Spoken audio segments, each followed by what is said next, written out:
Welcome to Black Men Speak. I'm your co-host, the J.R. Stewart. And I'm your co-host, the Tommy D. Duncan III, otherwise known as TD3 Jimmy. It is Wednesday night, February the 21st, 2024. And if it's Wednesday night, It's certainly Black Men Speak.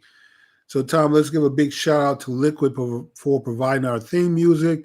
And if you haven't already, please hit that like button, subscribe to our channel, and then spread the word. Share the word if you're here watching live with us, or you watch the recorded show after the live broadcast is done. Invite a friend to watch it with you, so you guys have something interesting to talk about. Also, we're going to give a shout out to Forest Films in our own studio for providing our virtual studio that allows us to bring you the show every week. With that being said, Tom, I know we have a packed show tonight, so let's do what we do best, which is talk about the news that's affecting Black people around the world. Yes, sir.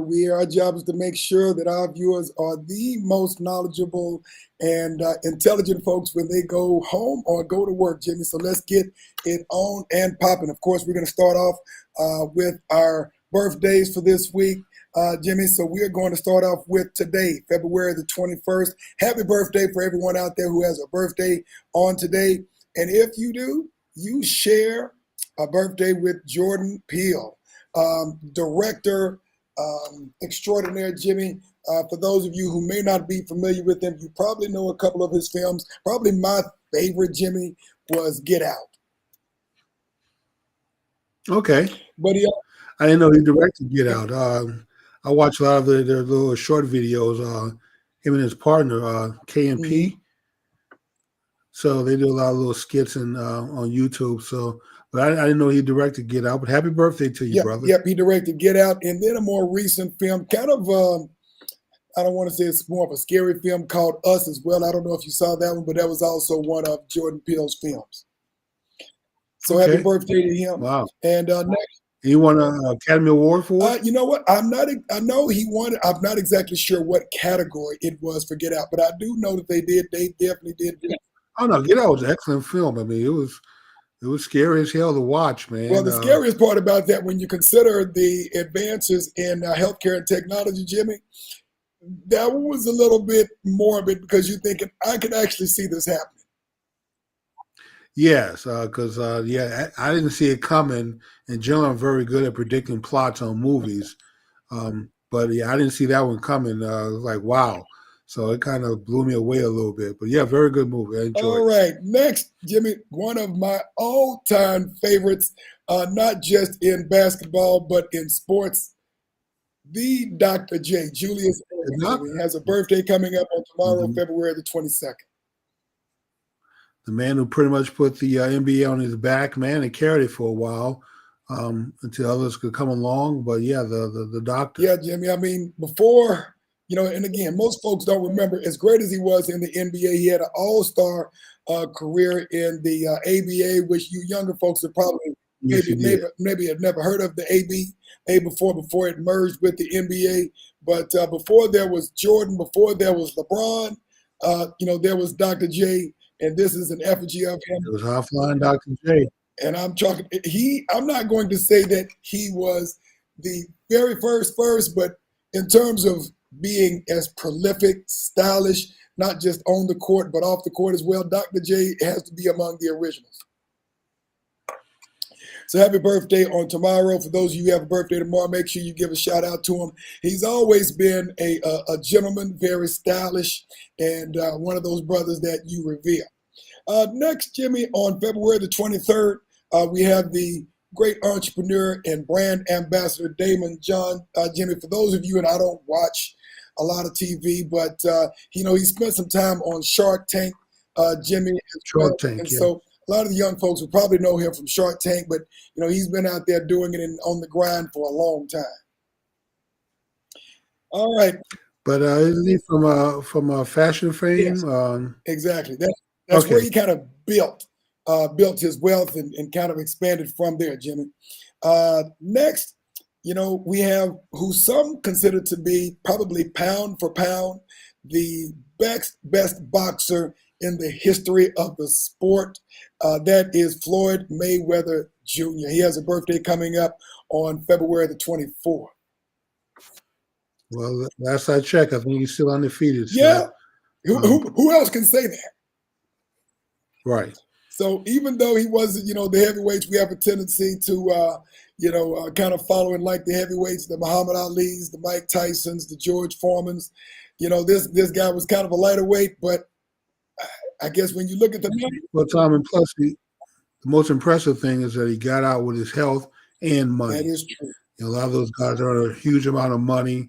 Then they end up broke after they get out of the sport. He's made a lot of money also, but he's managed to hang on to his. So give the brothers kudos for getting out with his health and his That's wealth. true. And I don't recall what his net worth is, but I know at one point in time He's a billionaire. that he was knocking on billionaire if he hasn't gotten there. Yeah, he's over $1 billion in worth, net worth. I think according to the Forbes list. So he's not high up on the billionaire list, but Hey, just across that threshold to get there is saying something. well, Jimmy, we've talked about this on our show in the past. There are less than 20 billionaires across the entire globe. And that includes, of course, our brothers and sisters, on the African continent as well. And of course, there are, well over 1,000 billionaires overall. So he is a very, very small, quote unquote, fraternity and sorority of very wealthy people who happen to be Black. Got it. All right. Our last birthday for the day is February the 26th. Been around for a long time, been in a lot of shows. Bill Duke. Jimmy, the first time I recall Bill Duke, I believe it must have been Car Wash. But he's been in a ton of shows since then, Predator and a lot of other films, usually in supporting roles and supporting cast. But he's also not only a great actor, but director as well. Okay. Happy birthday, brother. Good deal. No women today, Tom? No women today, Jimmy. None that we were probably that familiar with. Some of the sisters were relatively young, and we probably wouldn't have known and or connected with them. So we're definitely going to have some coming up next week. So don't throw any tomatoes at our sisters today. But all that being said, the ones that we did have, Jimmy, of course, they were already ancestors. So we're definitely going to have some sisters coming up next week. And before we go into our core stories for today, we do have to unfortunately report some somewhat sad news. For those of you who are in the running world, many other folks may not be aware of this face, but a couple of weeks ago, we lost one of the greats, or really one of the up-and-coming greats, Kenyan marathon world record holder Kelvin Kiptum, who recently died in a very tragic car accident, Jimmy. Of course, Kenyan born and had recently, just a few months ago, had shattered the world record in the marathon for 2 hours and 35 seconds and actually was training for his next run to get under 2 hours. But for those who are general sports enthusiasts and definitely our brothers and sisters on the African continent and in Kenya in particular, this is a very, very tragic loss. Jimmy, he was only 24 years old. Very tragic. So again, our prayers for the country of Kenya, the family of Kelvin Kiptum, and definitely this is a tragic loss to the sporting world. He was a national hero and a great sportsman, and we will continue to lift up our prayers for his family and those who were close to him. Rest in power. All right, Jimmy. On to a couple of our stories. A couple of them are follow-ons, and then we're going to get to the meat and potatoes, Jimmy. I think we may have reported on this before, Jimmy, but in Wichita, Kansas, there was a statue of Jackie Robinson that had been, in essence, cut and taken down. Well, it looks like they actually have arrested a suspect in this incident that happened about a year or so ago, Jimmy, and wanted to make sure that folks were aware of it. The suspect has been arrested in connection with the theft of a bronze Jackie Robinson statue that was discarded in a city park in Wichita, Kansas. 45-year-old Ricky Alderete was apprehended by law enforcement earlier this month in a kidnapping case and was charged with 4 counts stemming from the theft along in 2022, it looks like, with several other run-ins with the law. Alderetti's criminal record includes burglary and theft as well, Jimmy. And, you know, as we've talked about many of our national heroes, Jackie Robinson, of course, especially for younger folks who may not follow baseball, was the first African-American to play in Major League Baseball, won a world championship, Jimmy, in Major League Baseball. But prior to that, played with the Negro Leagues as well. And so he is an American hero. And it's unfortunate that this incident happened. But the good news is that, you know, even though the statue was not destroyed, it was found smoldering, and they actually gotten quite a bit of money to help replace the statue, Jimmy. And so we're definitely hoping that he and anybody else who is responsible for this crime, Jimmy, will be dealt with in the law of justice. I think almost $300,000 has been received for contributions to help adjudicate this case. I think the statue was going to cost about $50,000 in order to reposition where it was, Jimmy. So with that being said, hopefully they find the other criminals who did this, and we can move forward. Okay, good news. All right, good deal, Jimmy. All right, next,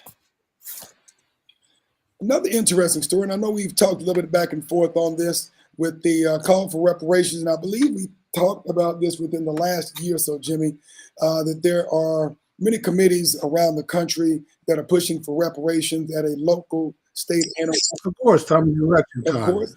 This is time to talk about it. Exactly. Well, the city of San Francisco is now set to apologize to African-American residents for centuries of racism that has affected its citizens.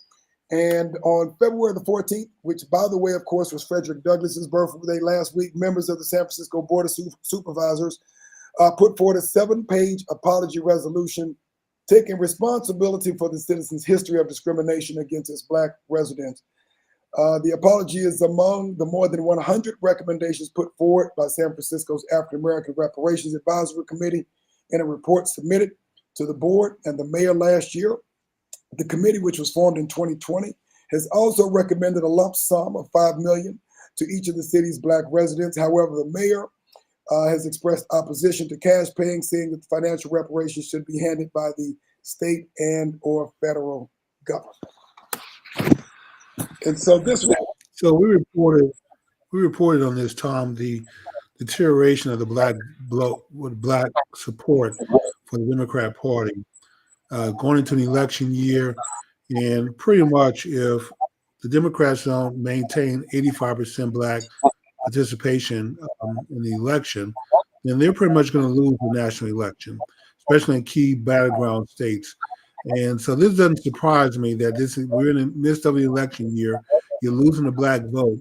And so what can you do to sort of rope people back in and basically offer them nothing? An apology is pretty much nothing. But they are pushing for cash settlements on this as well, Jim. Well, I mean, and that's not going to happen. We know. We can keep hoping. As Obama would say, keep hope alive if you want to. If you don't have hope, you don't have anything else. Yeah, well, that's all you have, and that's pretty sad. But what they could do is find Brother King and pull him out of retirement and have him fix the schools, because he seemed to know how to educate young Black boys. California has a 50% dropout rate among Black boys. So if you want to do something in California that's tangible, go find Brother King, put him in charge of educating the Black boys in your state, and then give him the money and resources to do that. That would be worth something. This worthless apology means nothing. Your promise of reparation that you're not going to ever give one penny of means nothing. Your apology means nothing to me. It's nothing tangible. So if you really want to make a difference, then make a difference. Be the change. Well, the change that we need is to do something about half of our young Black boys dropping out of high school. Well, I would say this, Jimmy. I don't know that if this country has not taken the initiative to understand that with all of the skilled labor that we're having to get from overseas because we're not willing to invest in the infrastructure, the educational infrastructure across the country hasn't happened thus far. And we've been dealing with this for at least the last 50 years. I would be hard pressed to say that all of a sudden the federal government or the state government in any way is going to make that significant amount of investment without the Black community having to do something very extraordinary and reactionary for that to happen, Jim. Well, maybe not voting for him would be a But start, that's but not the I don't know how. The Republican Party is going to do any better. I don't know how extraordinary the investment has to be, Tom, for a school. I don't know what. I think the charter schools in Chicago, urban prep, receive the same level of funding that other public schools did. So whatever monies that they were working with was the same monies that the public schools were working with, but yet they were able to graduate 100% of their young boys, with 85% of them going off to college and graduating. Tom, that's an extraordinary record, and that's something that we need to multiply across the land. And rather than run that brother out of town with fake charges that you never filed charges on, a financial scandal that really wasn't a financial scandal at all, and did everything you could to shut the school down. Luckily, judges stepped in to save the school. I'm hoping that we'll see for how long. But I mean, we called attention to that effort, but we need more urban preps across America, not fewer. I would definitely agree with that, Jimmy. And again, urban prep, charter schools, we look at private schools, but historically, this country at the state and federal level has underfunded schools where you have predominantly Black populations, Jimmy, and that continues and includes even with our historically Black colleges and universities, over 100. Yes, it does. That's by design. Exactly, and that's my whole point. It is by design, and of course, most of our states who have HBCUs are still catching up. I mean, it's unfortunate that even Prairie View A&M University, it took that many decades for the Texas A&M system, of which I'm a graduate of. No, I don't have my ring on. Hadn't had it on since the middle of last year when they had some other issues in terms of how they treat, brothers and sisters in particular, that they still haven't caught up with what I would call all of the money that they have held back from historically Black colleges and universities, many of which, Jimmy, if they didn't open their arms to our kids would not have an opportunity for a higher education. And the U.S. government has continued to hold money back, hundreds of millions of dollars back in Texas. Yes, we talked about it in the state of Tennessee and many other states. So all that being said is lunacy is doing the same thing and thinking we're going to get something different. So once again, I mean, we highlight these things on this show. We talk about it. And all I can say is don't waste your vote. Demand something for it in return. And funding the HBC, 100 HBC Black student graduates as over 3,000 white universities. So that says a lot. If you take the HBCUs away, then half the Black graduates across America will be gone. They wouldn't have a place because if you think it's tough out here now, think about how tough it would be without the HBCUs in a place where not everyone wants to go to a white university or primary or predominantly white university. So sometimes you just want to be somewhere with people who look like you, think like you, talk like you, and from similar backgrounds as you. And so there's nothing wrong with that. So I applaud the HBCUs. I hate that the funding levels for inner city Black schools for HBCUs is disparated, and we do nothing about it. We seem to just go along, Tom. We just let this happen, and we need to speak up. With all the Black graduates that come out of HBCUs, those need to be the loudest voices out there, and those are the quietest voices out here in defending and talking and speaking up. I did not graduate from HBCU, and I think my voice is louder for the HBCUs than people that I know who graduated from HBCUs. Well, you bring up some salient points, Jimmy, but at the end of the day, when you start talking about the money that is not going to our HBCUs or that is not going to our predominantly non-white school districts, that is an area where you going to the TEA, you talking to your representative, This is where the voting comes in making sure that you're putting in folks who serve your interests in your community as a whole and the interests of your legacy, that is your children, and making sure that, you're getting the money that you deserve, in your local area, at the county level, of course, and at the state level as well, Jimmy.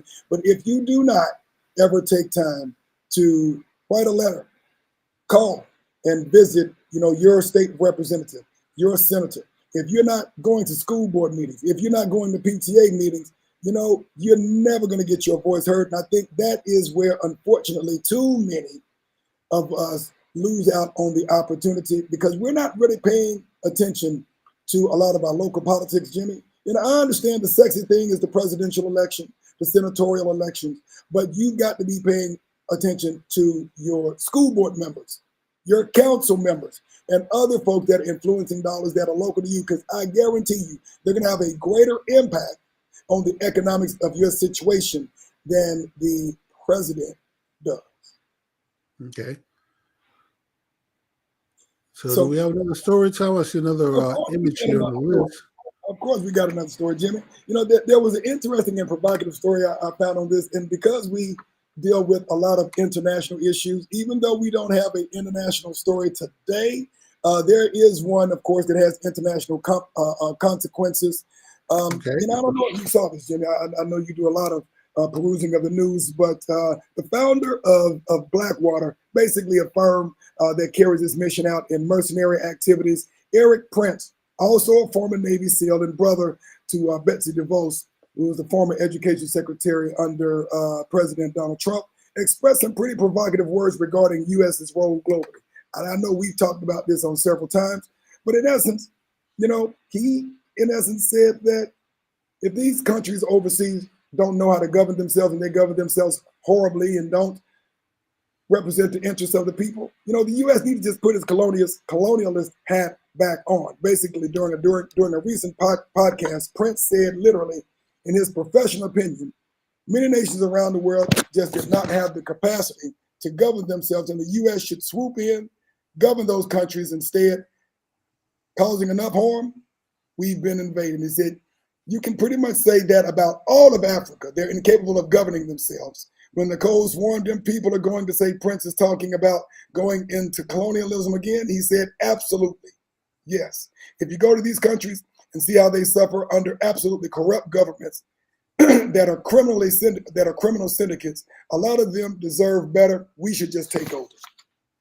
Well, Tom, there's always a story, and then there's always a story under the story. Of course. And the road to hell is always paved with good intention. So that's how you sell the story, that you're doing it for the good of the people. But let's really face what's that reality here. The resources of the world, as the population grows, there are no new resources being grown. Whatever all we have left under the ground is what we have. Whatever gold, minerals, nickel, iron, cobalt that make batteries, whatever we have on this planet is all we have. There's no new minerals being made, or if they are, it's very little. It's not enough to replenish what we're using up. So at some point, this is going to come down to the have and the have-nots. And you rather be with the have than the have-nots. And the place where there's a lot of raw minerals and resources is over in Africa. And so now's the time to start going back to carve it up in order to carve out your piece to make sure that the resources that you need to keep your economies growing, to keep the quality of life that you have going, that you've come accustomed to in place, is to make sure that you're in control of the resources. This is why China, Russia, the Europeans, America are probably going to go back into the colonizing business at some point. And if you don't have the power to defend yourself, you're going to get carved up. So Africa probably will get carved up again under the guise of, well, we're doing this to stop the violence, to stop the wars, to stop the killings, to build schools, hospitals, and those cranes that you see unloading off the tankers. Oh, that's just to dig the ground up so we can grow more food for you. But really, it's all about resources, Tom. It's about water. It's about gold. It's about natural resources that are diminishing as we need more of them. I would agree with you, Jimmy. Think about that when you go buy your Tesla and your electric car. where the resources for those batteries come from. I know they're manufactured in China, the batteries are, but the resources themselves, the nickel and the cobalt, comes from Africa. Africa. Well, Jimmy, I mean, just let's put this in, and thank you very much for bringing that up, because the coltan reserve, 80% of the coltan reserves in the world come out of Africa. What are they used for? These things we call mobile phones. 60% of the cobalt reserves made for those batteries that go into these phones come out of Africa. 55% of the uranium reserves, guess where they come from? The same place, Africa. 40% of the gold reserves, guess what? They come from Africa. And those rings that we put on these fingers, 33% of the diamond reserves come out of Africa, Jimmy. The wealth of the world was built on the backs of African countries and African people, Jimmy. And at the end of the day, we can talk politics, but it's at the end of the day military firepower that is enforcing the political directives of these countries that say it's in the U.S.'s best interests. It's in Great Britain's best interests. We know what's happening. We know it's coming. And this is why I keep advocating for the fact that the African countries need to reach out to Black people here in America and start strengthening ties, develop economic pacts with each other, to do trading, to start the process of trading and to get some protection through trade. Because if not, then we know what's going to do, what the end result's going to be. They will carve up Africa once again. You know, nobody was even talking about this 20, 30 years ago when you didn't need the resources, you had other options. But now, as things are becoming more and more scarce, population control didn't quite work. When we tried to reduce the population with COVID and some other diseases, and I'm sure there's more that's going to come, it's going to be more potent, but still the world continues to grow and needs more resources. And so the place that has the abundance of resources, eventually Tom is going to be taken over once again. If those folks don't do something, and they need to be proactive right now and start working. Black folks around the world, they start working to develop some economic ties to give them some protection from that, because if not, when it happens, we'll be locked out of the bargaining. There won't be an opportunity to go sit at the table at that point. You know, once the Europeans have carved out and got their fourth, and America's gotten a third or half, the Russians and Chinese have carved out a piece of theirs. Yeah, there's not going to be a chance to say, okay, can we get in on this and sit at the table? The answer is no. You know, we'll be totally locked out. Africa will be locked out, and things will go on. As this is just the way things are just supposed to be, because we can't trust the Africans to govern themselves. So we really need to wake up as to what's going on, Tom, and get involved. Else when it happens, we can't complain that it happened and we sat back and said nothing. Agreed, Jimmy. And this is the interesting thing that when an Eric Prince or anyone talks about the inability of the heads of state in Africa, any of the 54 countries, to lead them efficiently into the next century, or you begin to talking about corruption. Let's be very clear. The majority of the heads of state on the African continent, how did that happen? European countries that control the economics and the politics of said countries. I mean, it's just a fact. The people know that. Obviously, the heads of states know that. And so, I mean, if you put, a couple $100 million into somebody's pockets so they can start doling out cash, putting out bags of rocks, bags of rice in order to buy votes, that's controlled by the Europeans, Jimmy. At the end of the day, very few, if any, countries in Africa control their own destiny. And that's done by Europe. That's done by the United States. Let's be very clear. That's done by the former colonizing states around the world. So when they talk about the inability to lead, when they talk about the corruption, it was the corruption that they created, that they come back and talk about their inability to lead themselves when they created the disruption so that they could not lead themselves. The same thing we've been talking about in Haiti. France has controlled the destiny of Haiti since within a decade after they fought for and earned their own freedom. And to this day, while Haiti is still disrupting, you still have people over there dying. You still have young girls over there being assaulted. Trust.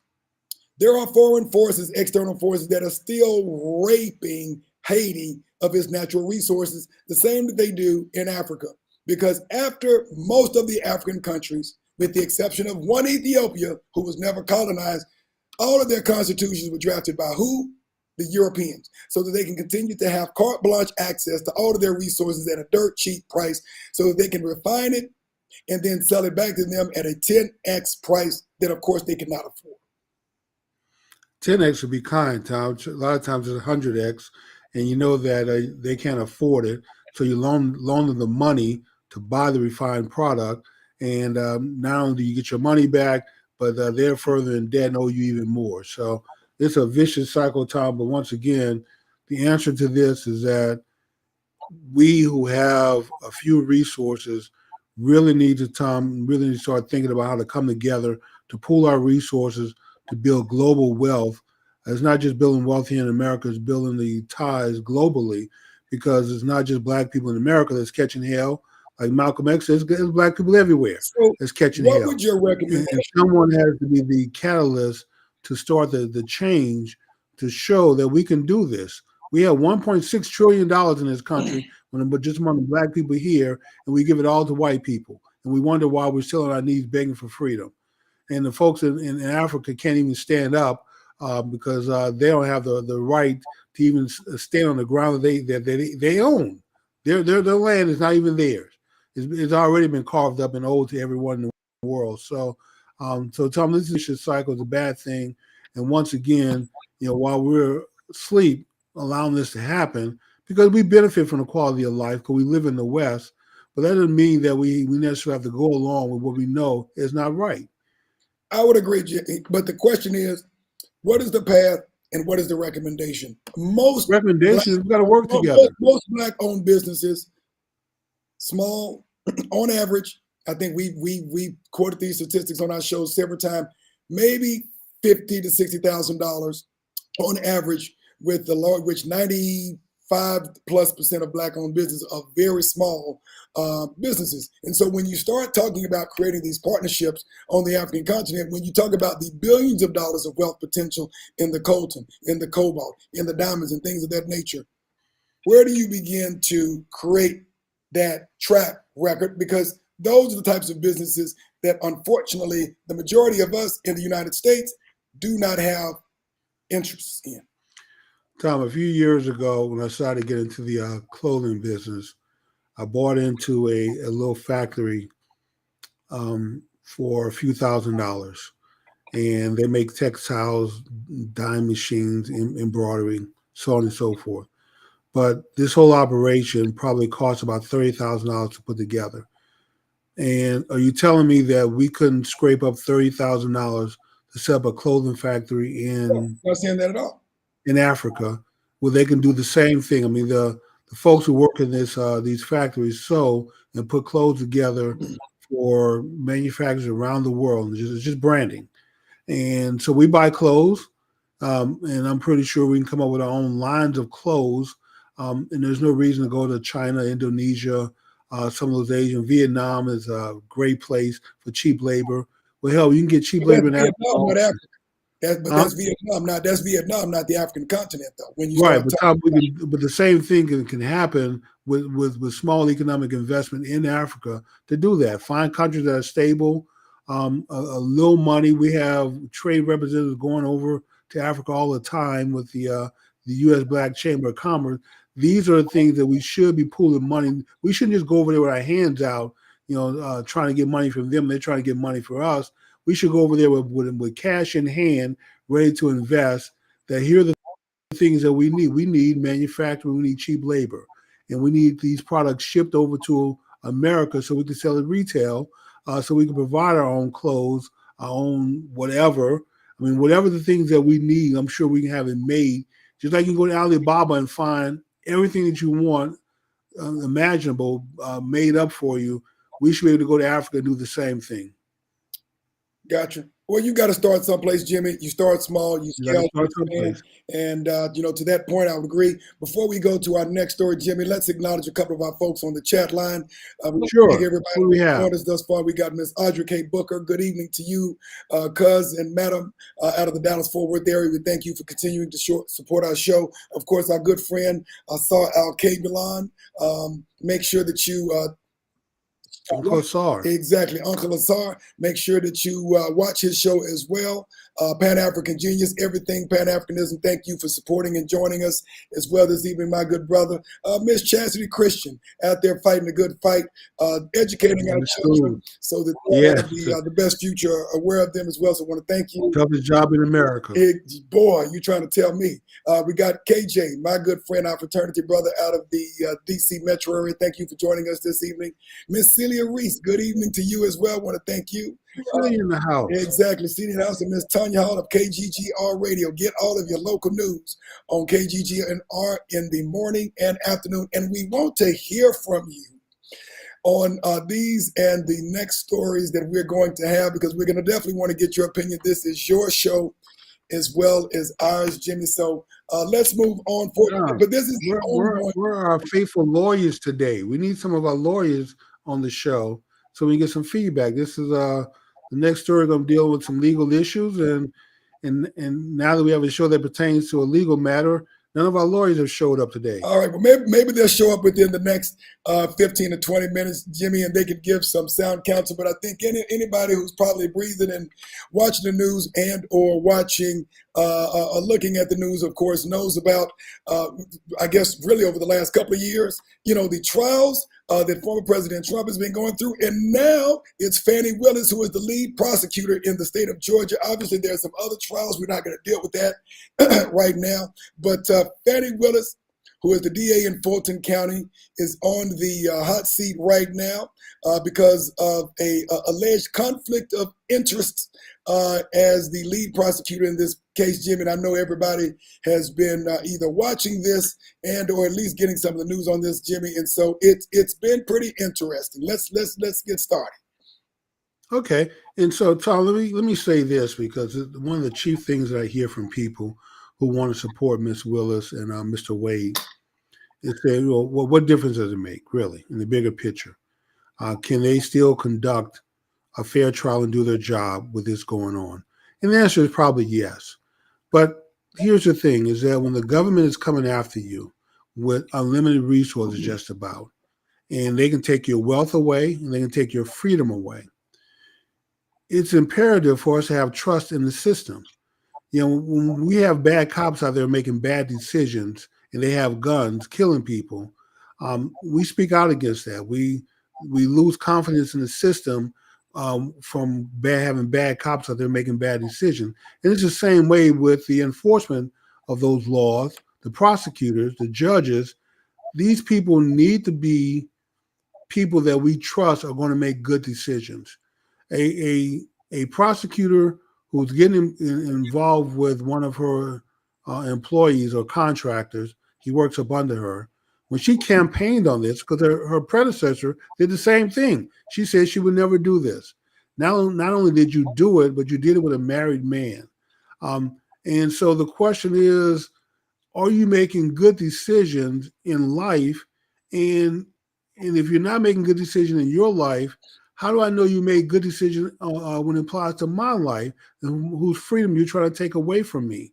So we don't need people having these kind of questions thrown at the prosecutors. And I didn't realize how common dismissing prosecutors has become now. So it's not just her. I mean, this is happening in a lot of different places.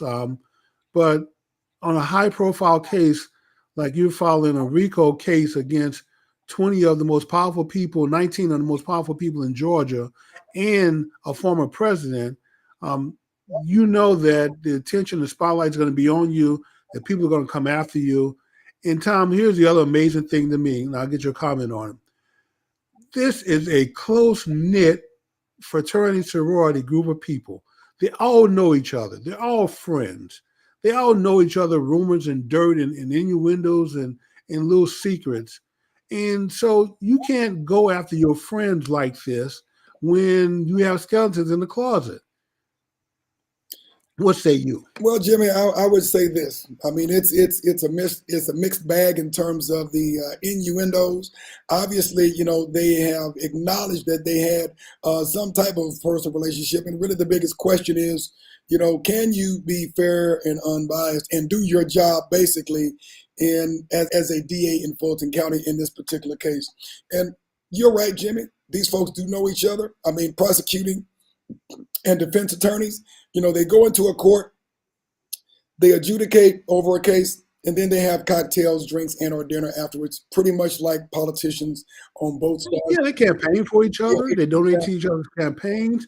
So they all know each other. I mean, well, I'm listening to this testimony, and everyone in there knows everyone else. And which I think, interestingly enough, speaks to me in terms of how common this behavior is, in this particular cadre.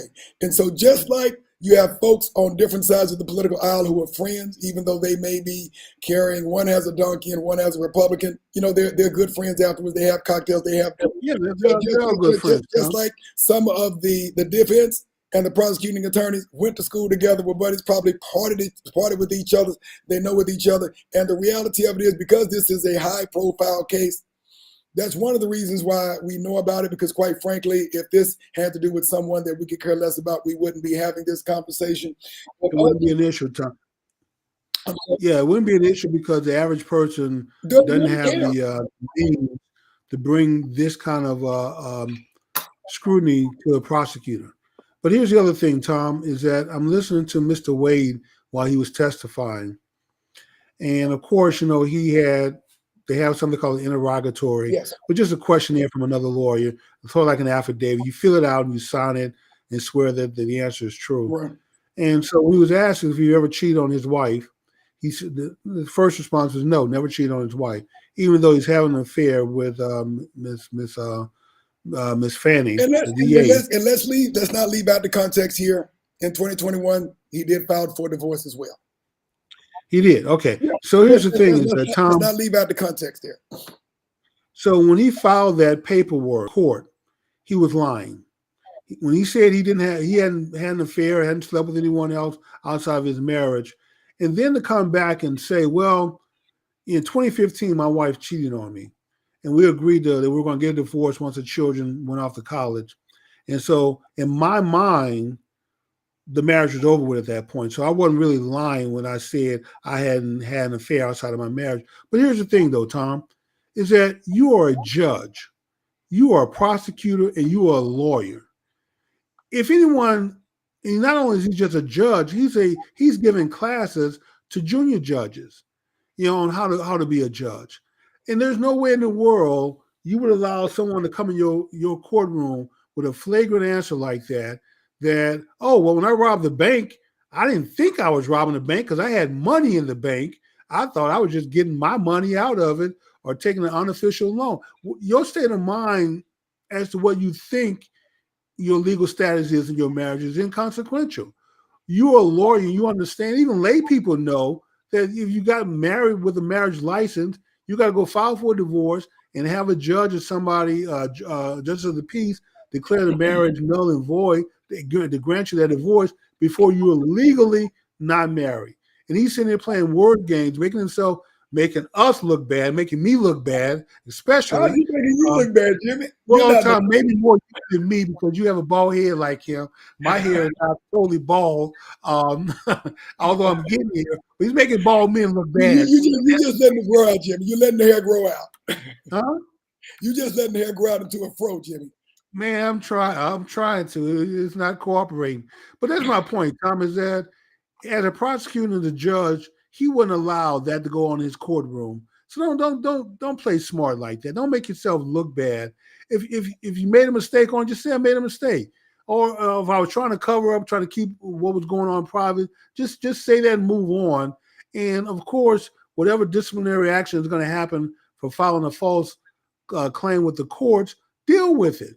Just like the people that you are prosecuting right now in this RICO, you're charging them with making false statements and filing false paperwork. The same thing you did. So we can't have our prosecutors committing crimes and then charging other people for it, and somehow they expect to get off in the name of blackness. Jimmy, folks are prosecuting politicians and attorneys and judges and committing crimes every day, Jimmy. We just ain't talking about them. It doesn't matter. Okay, so this is where you and I differ from Yeah. because you think it's okay in the I'm name not of saying black. it's okay. No, I'm not saying it's okay. What I'm saying is this ish happens every day where you have Okay, folks so who, when it happens, it yeah, undermines the confidence in of our legal course. system when it happens. I And mean, so we don't need to.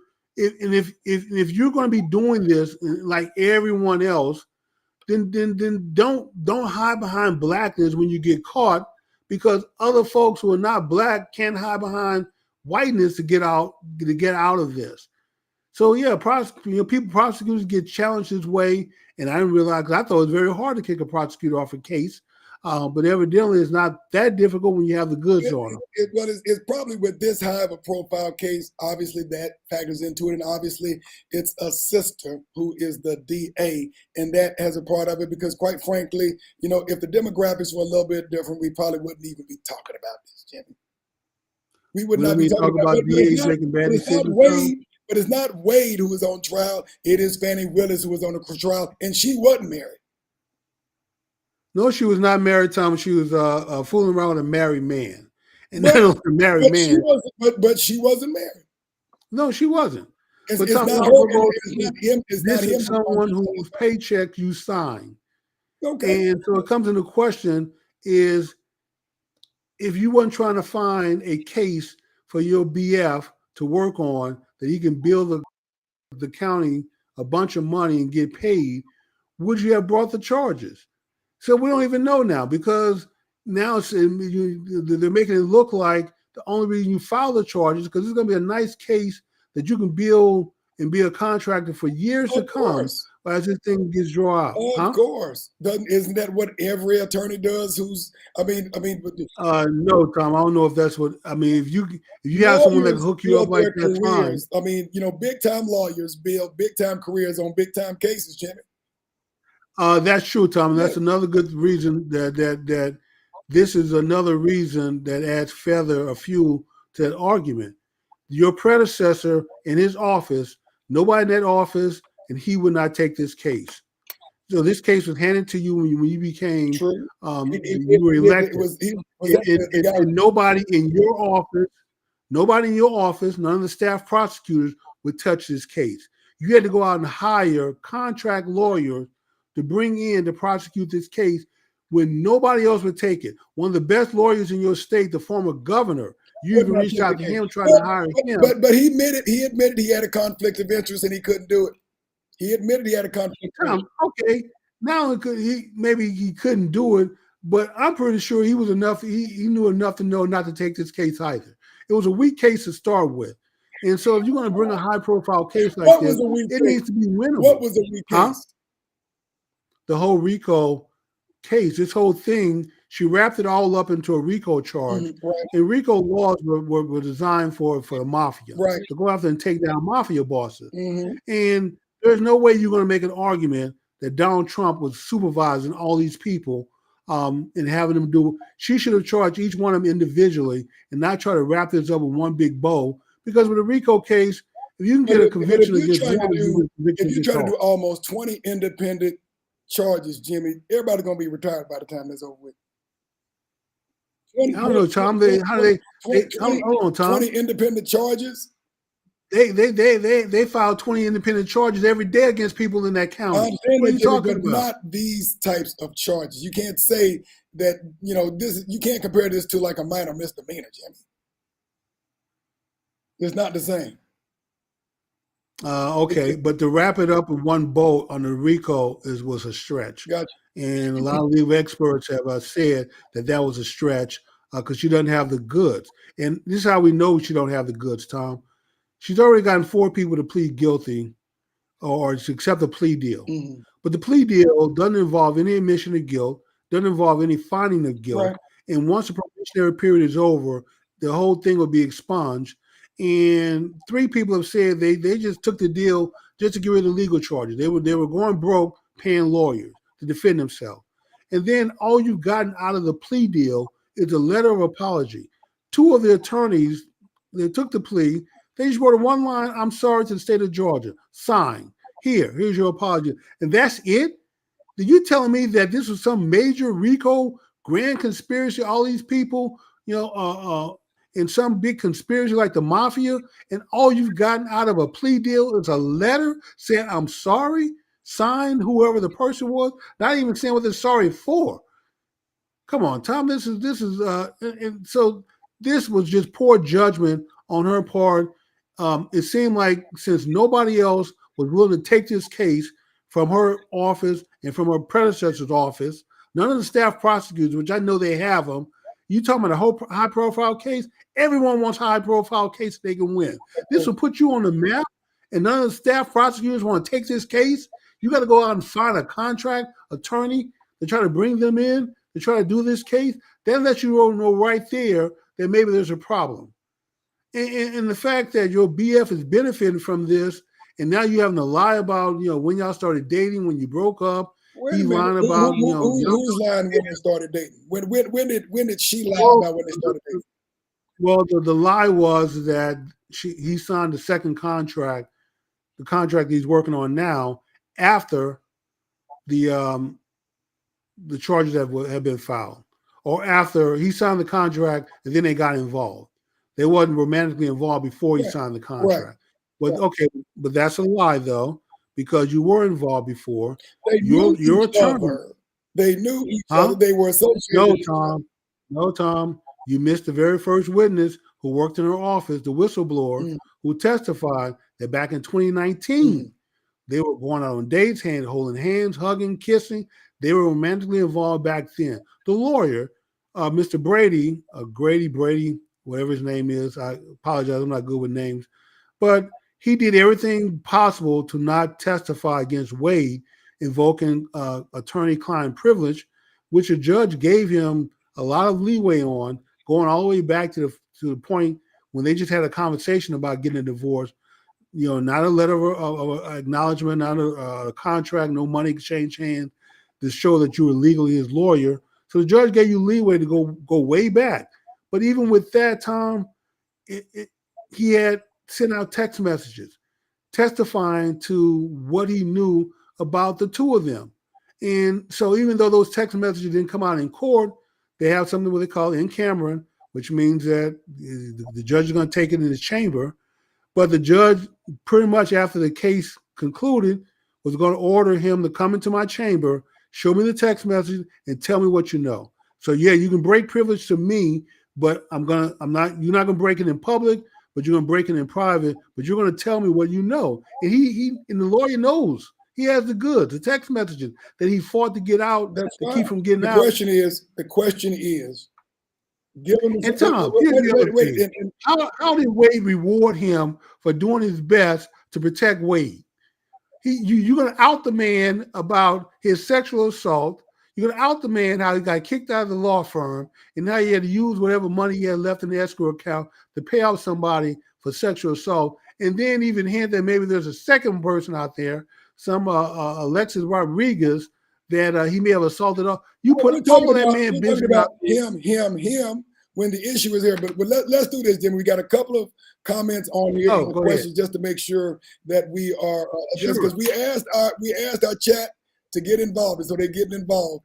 Audrey K. Booker, unfortunately, in this world of professionalism and high-profile titles, yes, one must learn to exercise discretion by not mixing business with pleasure. You are your own best friend. Okay, yeah, I definitely get that. Probably could have made some better decisions. Number two, Kevin Johnson, question. Is it bad, and I think this was to your question, was it a bad decision, otherwise taking this case, to bring a case against former President Trump for actually tampering with the election process in Georgia, which there are clear receipts on that, or for her to bring the case? Please clarify, as I believe that what he did was illegal by the law. We talked about the law. Isn't this conversation a clear example of why they are pursuing her in the first place? Distraction. Okay, so the case against Trump is phone calls to the governor and to the Secretary of State. The case against Trump is tampering with the election. Okay, well, what did he do to tamper? And the phone call what was the action? The phone call that you're speaking to is evidence of that tampering. What did he actually do to tamper? He made a phone call to the governor You made a and phone said, call to I need you to find Secretary of State. 11,780 votes. Yeah, can you find them? Okay, that was a conversation. So that's I need, as president of the United States, I need you to find 11,780 votes so we can yeah. turn And if over. I'm in an election, if I'm running That's for an all office, and I'm tampering. behind, I may call someone and say, "Can you find me some votes?" Not saying to go manufacture and make up votes, but hey, you know, there are votes. Find me 11,780 There votes. are That's ballots that have been found on the side of the road that have been discarded, that wasn't counted. Can you, yes, make sure that they're all fine. Can you go find? But you can debate the merit of a phone call, whether it's illegal or not, and you could have charged him for that. That's fine. But to make it a RICO case charge, Tom, is what I'm talking about. You're saying that Donald Trump orchestrated all of this, supervised all these people, and really was controlling their actions. That's why I said it would have been better to bring 20 different charges. Charge everybody for what you think they did, whatever part they may have wrote. But to try to make this into a RICO as if Donald Trump is some mafia boss, and you know all these are captains and lieutenants out here doing his bidding. A lot of these folks never spoke to Donald Trump. Didn't know him. You know, they didn't have to spoke for. They didn't have to. I mean, it's just like hypothetically, a mafia boss doesn't have to speak to the trigger man for the trigger man to get the instructions to pull the trigger. But that's true though. But the trigger man works for the mafia boss, and there's no ifs, ands, or buts about that. And so these people do not work for Donald Trump. He don't pay them. He don't give them instructions. But as a president and the leader of the Republican Party, he influences. For Tom, sure. that's any leader, Republican or Democrat. And so when they look at this in terms of a Wade making 2 trips to the White House, a person can say that, yeah, he's been influenced by Joe Biden and that this prosecution is just politically motivated. You know, how do we know it's not when you're making trips to the White House?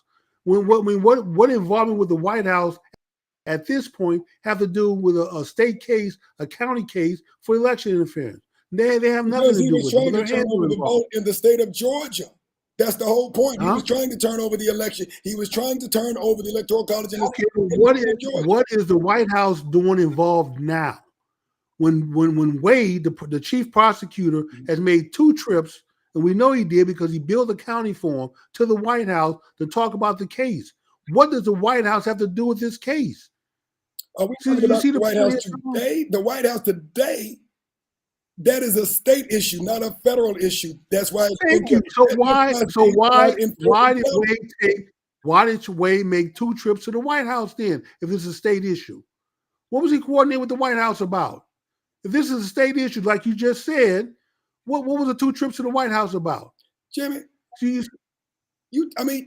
So now I can say that my right to defend myself, my freedom, is being jeopardized for political reasons. The White House don't have anything to do with this, but yet they have their hands involved. What I'm saying is that it is a state issue because it goes into right. You keep saying that, Thomas. You haven't explained why the state prosecutor is going to the White House to talk about the case for 8 hours, 2 meetings.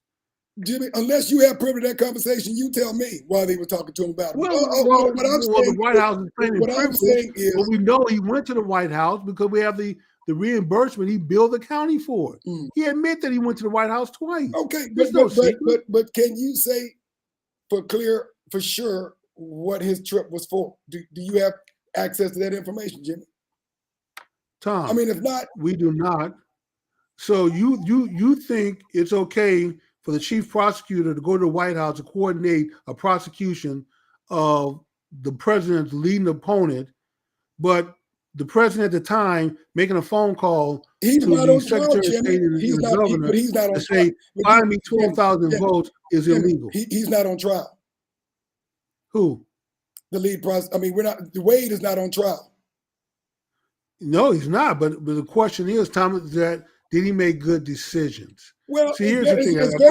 It's very clear that everybody involved didn't make good decisions. Okay, well, Tom, you're trying to take my life away, my freedom away from me. Right, for things. And in order for me to have any kind of faith and trust in the system, or for anyone else for that matter, we need to know that the people who are making decisions about charging us are making good decisions. Just like a cop who pulls you over and has a gun out, who can shoot you and kill you. While you're You want to holding make sure that cop while your is arms in the making, air and you have no threat to him, yeah. yeah, you want to make sure that cops are making good decisions. Why? Because when they make bad decisions, it undermines the trust in our Jimmy, law that's a foregone enforcement. conclusion in this country, especially when it comes to our community. So that's apples and oranges. Okay, so That's fine then, apples and Tom. I oranges. mean, the bottom line is she should have just found something else for way to do it. No, I And mean, once you we start can't, sleeping with the disagree man, with that. you could have even Yeah, said, I mean, hey, I'm not I need saying, to cancel this yeah. contract that you can't work for me in this capacity and us be sleeping together. Well, So I need to cancel the contract. again, And the issue here is the fact that they were romantically involved. Everything else, no, Tom, the issue here is that they made bad decisions, that she that is compromised the office. She made the office look bad. She's an elected official. agreed. For the sake of We the don't office, you don't do disagree. We things don't like disagree on that. And so it's not just about what you did, it's about the appearance, even if it looked bad. Thomas Just like the Clarence appearance of from the making a Supreme call and Court. asking for 11,780 points. That don't look good, Jimmy.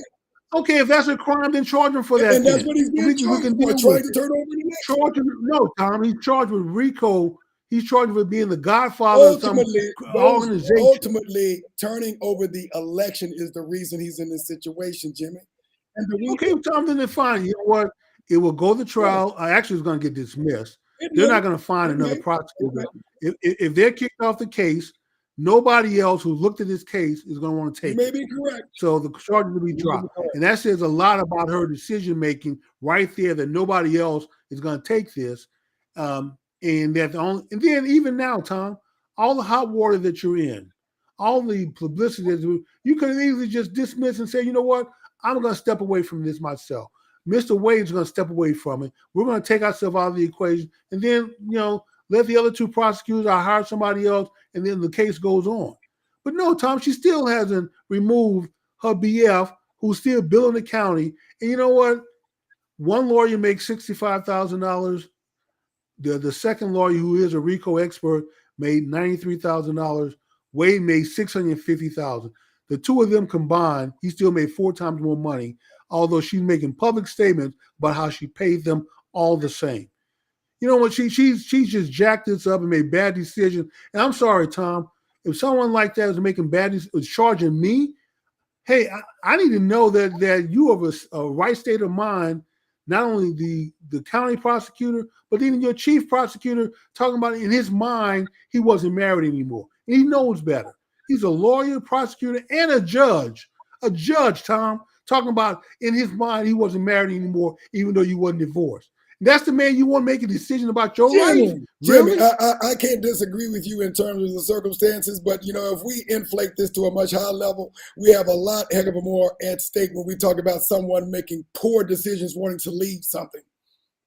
Tommy, you know what? You can say that because it's not your life. I understand that. I understand that. If you want to keep charge, I would hope to make better decisions. But when we start talking about the ability or competency of someone to lead, if it was your lifetime, you would be in charge, or leading the country, and you having to spend every penny you have to hire a lawyer to stay out of jail, yeah, you feel a lot differently. I bet you wouldn't be sitting here being, this happened. And having that kind of nonchalant attitude, you'd be saying, hey, how do I know that when they charge me, that they were making good decisions? What are the facts that we know? Period. A case that nobody else wants to take, nobody in your office or your predecessor's office would take, even though it's high profile. I mean, this is better than OJ. It is. Oh, Jim, this is a case that you want to be on, but yet nobody wants to be on it, Tom. I would say nothing else. This is very entertaining. It is sensationalism, and this is great for mass media. I can tell you that much for sure. You couldn't have writer script anything better than this, Jimmy. Let me tell you that. And notice that in the OJ case, they didn't have contract prosecutors in the OJ case. They had staff prosecutors who took the case. All of them fighting to get a piece of it, to be at that table. It was damn near 10, 11 deep. They had to put 2 tables in for the prosecutors they brought in on OJ. Everybody wanted a piece of that. But yet, here's a case that's high profile and nobody wants a piece of it. And yet, she decides to go forward with this and has to go out and hire outside help. I am going to take something from the words from your former president.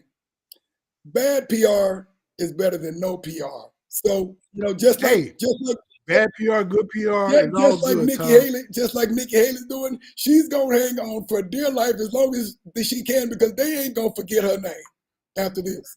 And the same thing for Fani Willis. We may not have known her prior to this, Jimmy. We may not have known her prior to this, but we're definitely gonna know her after this.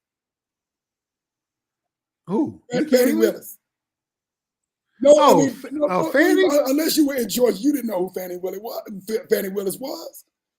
I mean, the folks in the state of South Carolina, and maybe the Southeast, I'm going to give you y'all a prediction. Knew who Nikki Haley is, and nobody gives anybody a chance for Nikki Haley to win the Republican ticket. But everybody's going to know who Nikki Haley is, and what she's gunning for is a plum cabinet post when this is over with. If not, if not the nod for vice president.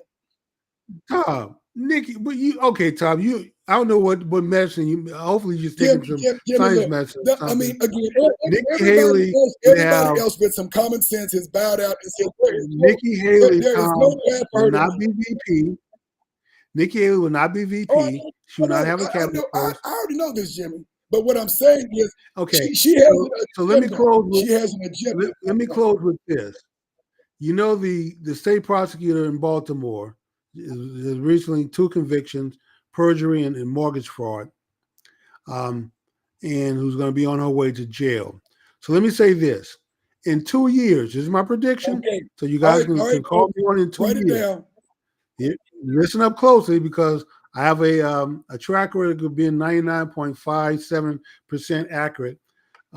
So here's my prediction. 2 years. Fani Willis, probably Wade, the prosecutors up in New York, Letitia James, and the other guy, the judge up there, Engeron, all these folks that are involved in these cases are all going to be charged with election interference. So if you listen to the campaign of what if Trump wins, and he's going to win by looking at the polls, unless something drastically changes. Polls don't mean nothing. I hope you know. They don't mean nothing until they mean something. Let me tell you this. If polls really meant something, Donald Trump never would have been president. That's not true, Tom. That is true, Jim. The polls said that Trump had no chance of winning when he won, before he won. What poll were you looking at, Tom? I'm talking about the early polls. He was down 11 points. I'm talking about the early polls. 20, I'm talking about the early polls, and we're early right now. The polls in 20 had Biden up anywhere from 5 to 11 points for most of the election, period. I'm talking about, and he barely won. Go ahead. He barely won in battleground states by 100,000, little over 100,000 votes. That was being up 9 from 5 to 11 points. Against Hillary, he was down 3 points going into the election, and he won.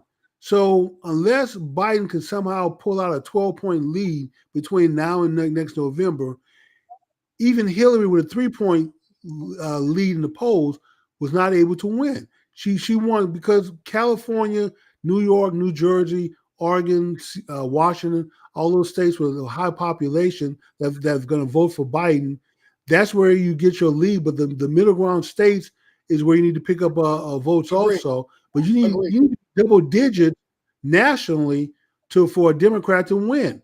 Even a 3-point national lead like Hillary will get you a defeat.